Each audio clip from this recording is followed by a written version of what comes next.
كان الحجاج بن يوسف الثقفي جبارا مقداما في سفك الدماء، فقد كان سفاكا سفاحا مرعبا حتى عرف بالمبيد، وكان سياسيا محنكا وقائدا مدبرا، وكثيرا ما استخدم المكر والخداع لكي ينتصر في حروبه. لم يكسر جبروته سوى امرأة من أجمل نساء شبه الجزيرة العربية تدعى هند بنت المهلب.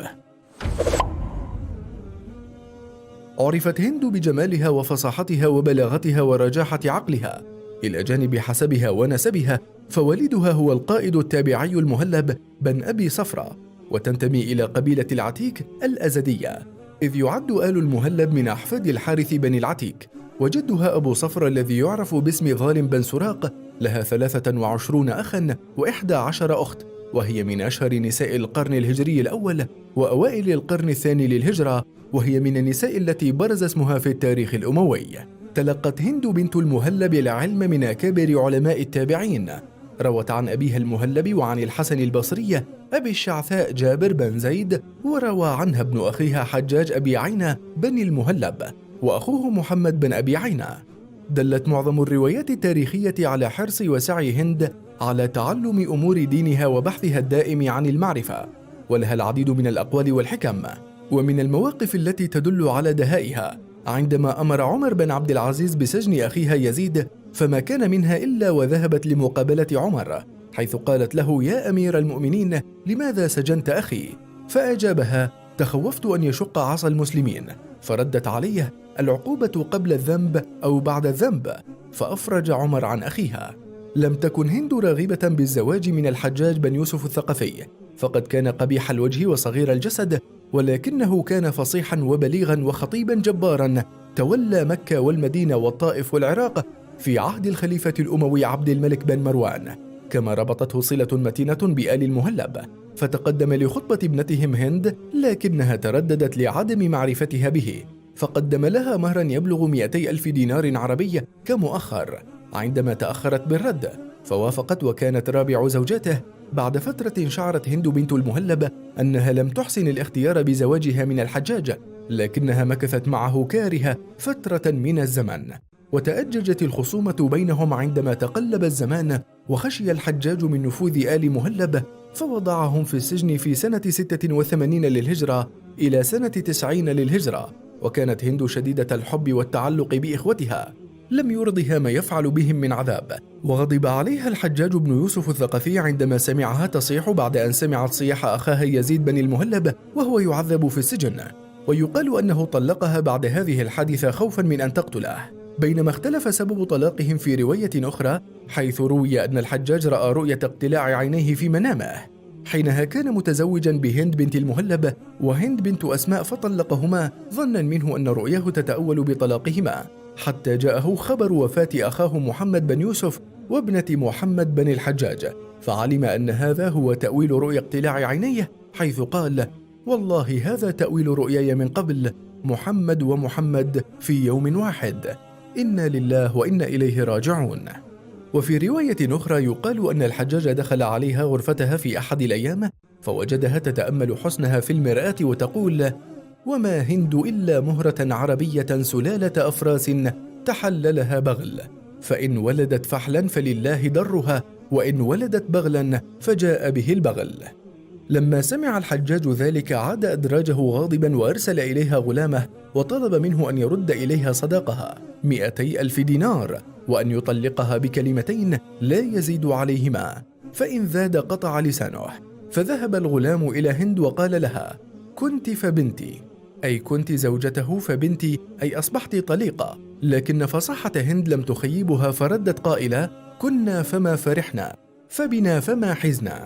ولم تكتفي بهذا الرد، بل أعطت 200,000 دينار للغلام قائلة له: هذه لك بشارة خلاصي من كلب ثقيف، وثقيف هي القبيلة التي ينتمي إليها الحجاج.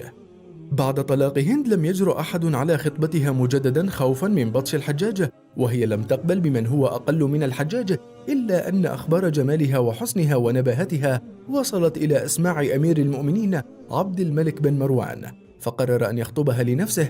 ويقال أنها أغرت بعض الشعراء بالمال حتى يمتدحوها ويثنوا على جمالها وفطنتها عند أمير المؤمنين، حتى وقع في غرامها قبل أن يراها، وأرسل إليها عامله على الحجاز حتى يصفها له، فعاد وأخبره أنها لا عيب فيها. وعندما علمت هند بنية أمير المؤمنين أرسلت له كتابا قالت فيه: بعد الثناء على الله والصلاة على نبيه محمد صلى الله عليه وسلم، أما بعد، فاعلم يا أمير المؤمنين أن الكلب ولغ في الإناء. وتقصد بالكلب هنا الحجاج بن يوسف الثقفي، ومعنى ولغ الكلب في الإناء أي شرب منه.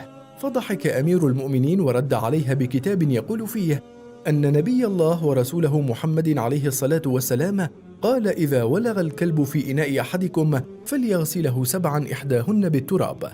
فوافقت هند على طلبه، ولكنها اشترطت أن يقود الحجاج بن يوسف الثقفي الهودج الذي ستنتقل بواسطته إلى دمشق، وأن يكون حافي القدمين بلباسه الذي كان يلبسه قبل أن يصبح واليا، فما كان منه إلا أن وافق. لم يستطع الحجاج مخالفة أوامر أمير المؤمنين، فذهب إلى دارها ليصحبها إلى زوجها بدمشق.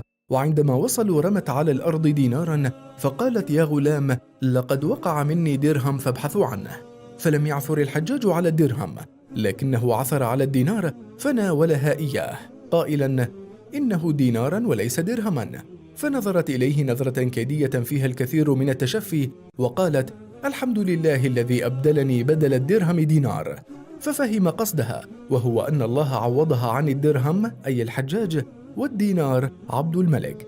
لكن الحجاج كان واسع الحيلة، فقرر أن ينتقم لنفسه ويرد عليها كيدها.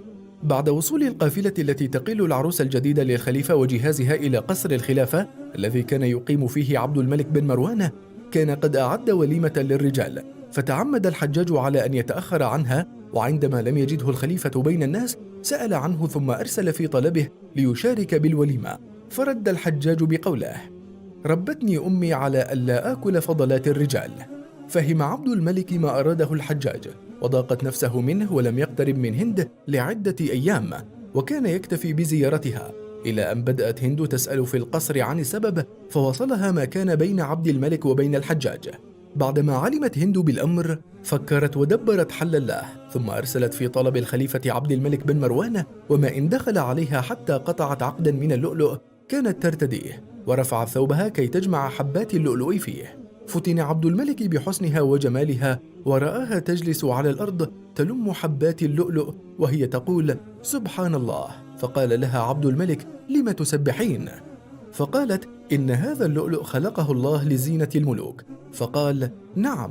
فقالت: ولكن شاءت حكمته ألا يثقبه إلا الغجر.